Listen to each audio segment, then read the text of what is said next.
Hi, everybody. Don Dacurcell here from New Jersey, USA. I did 3 sessions for this target.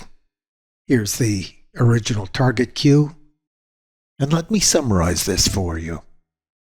The tasker is looking for information about an identified, but as yet unexplored, distant planet known as Kepler 452B. Seeking information about its surface textures and life forms, if any, at its equatorial region. And very quickly, here's my data that most closely aligns with the target points listed here.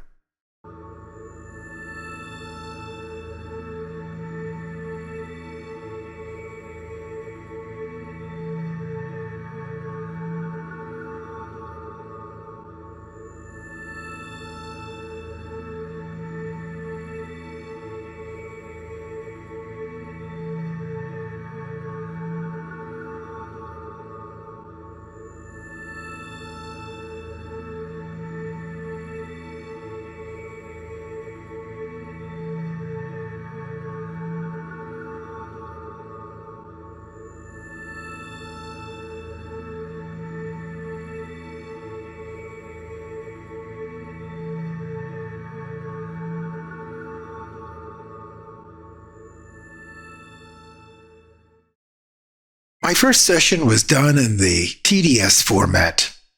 TDS starts off with a front page scribble, and for me at least, it sometimes conveys interesting and curious data, and this is before I even start the session. So let's have a quick look. I have no clue what this means, though I do find it curious. There's 3 separate parts. The first part, these set of loops, they seem to go flying off to the left and then jerk back to the right, ending with a dot. The second part is this open loop, leaning and perhaps even pointing to the end of the line and the dot. And the last segment, I almost missed this one, this single vertical stroke. What's that doing? No clue. And what's more interesting is I didn't even realize I scribbled 3 segments when I did this 1-second scribble. Curiously, though, this part is similar to the ghost scribble I did in my recent Philip experiment session. So I wonder if that means something. Let's get on with the data.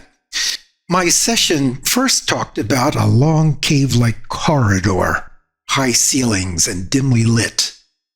People walking quietly with frazzled hair. A yellow-whitish directed light. Then I got a flash visual of something on a raised platform. I didn't see this clearly, but I sensed people were gathering around watching it, and I felt a military presence.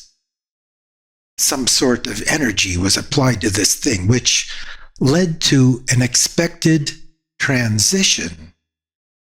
Ideas.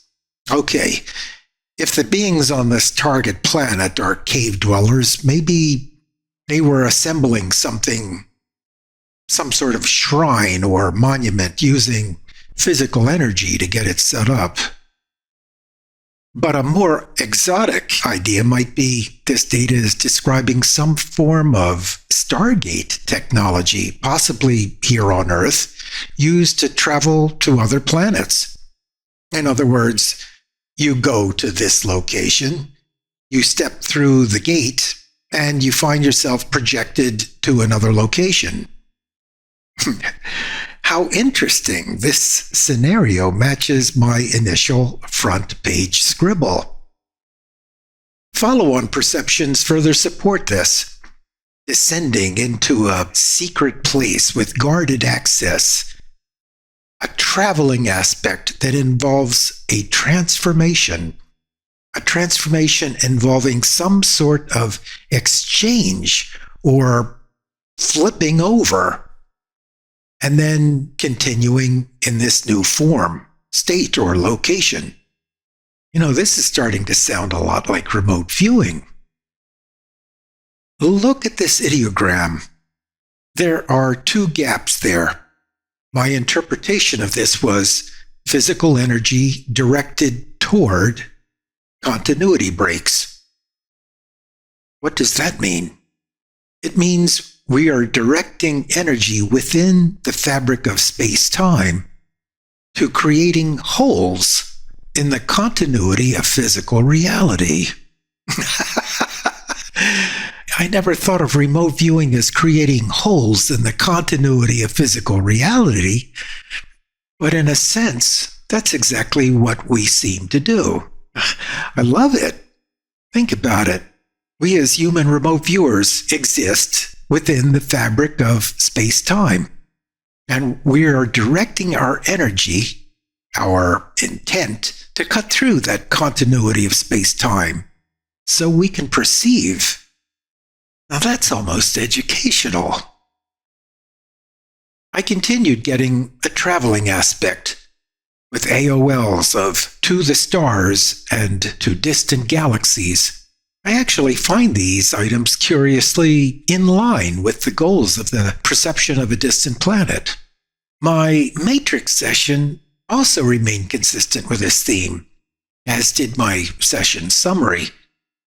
So to summarize all this, I seem to be traveling using some sort of directed energy aimed at gaps in the fabric of space-time. Is this what remote viewing does? My second session also continued on this theme, which I summarized here, a process of focused energy used to investigate specific moments or elements viewed for further consideration and deliberation. Here my data shifted away from that Stargate-type solution to something more ethereal, like remote viewing or having a godlike perception, or politicians. After studying these data, I believe my subconscious was describing how it would view a distant location, a sense of traveling first in a dimly lit environment, then brightly lit, like your consciousness is first in the dark, then emerges from the darkness. A traveling aspect that involved a transformation, with AOLs of traveling to the stars and distant galaxies and shifting to another dimension. It's all interesting considering the tasker's intent to do something just like that. My third session started giving data more along the lines of what you saw in the beginning. I had arrived at something like a camp with multiple people standing and talking by the fire. The panorama was sloped with hard edges, cracked, and snow. I had an AOL of Mount Everest's Khumbu ice falls. Repeated perceptions of vertical surfaces with gaps that were slippery in bright light. Downward slides that were smooth, snow and ice. I felt a sense of apprehension standing on a mountaintop and worried about getting down. In this worksheet, I felt like I was climbing, trekking on snow and ice with walking sticks or ski poles. If most of this data is metaphoric, it is certainly hinting at a hard, cold, rugged terrain, like I showed in the beginning. And well, I guess that's about it. Thank you for watching.